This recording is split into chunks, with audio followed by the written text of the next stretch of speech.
નમસ્કાર, વાત શક્તિ વાવાઝોડાને લઈને કરવી છે તો ગુજરાત પર શક્તિ વાવાઝોડાનો ખતરો તોડાઈ રહ્યો છે ત્યારે અરબ સાગરમાં વાવાઝોડું શક્તિ સર્જાયું છે।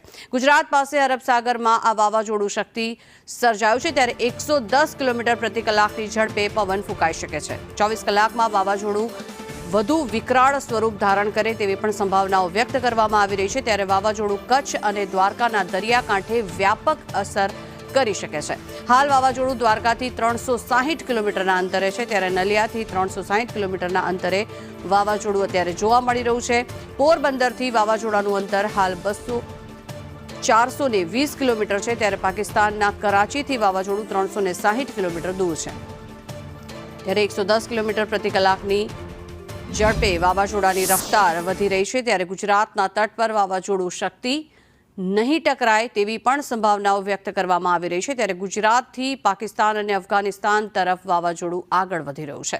ગુજરાતના દરિયા કિનારે 2 દિવસ ભારે પવન ફૂંકાઈ શકે છે ત્યારે દરિયા કિનારે 90 થી 100 કિલોમીટરની ઝડપે પવન ફૂંકાય તેવી શક્યતાઓ હવામાન વિભાગ દ્વારા વ્યક્ત કરવામાં આવી છે અને સાથે જ આ જે પરિસ્થિતિ સર્જાઈ છે તેને ધ્યાનમાં રાખીને માછીમારોને પણ દરિયો ન ખેડવા માટે ખાસ સૂચન કરવામાં આવ્યા છે।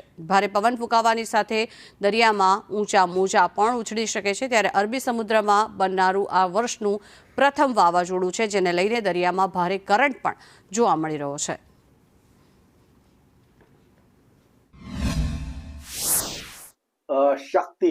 शक्ति नाम होगा,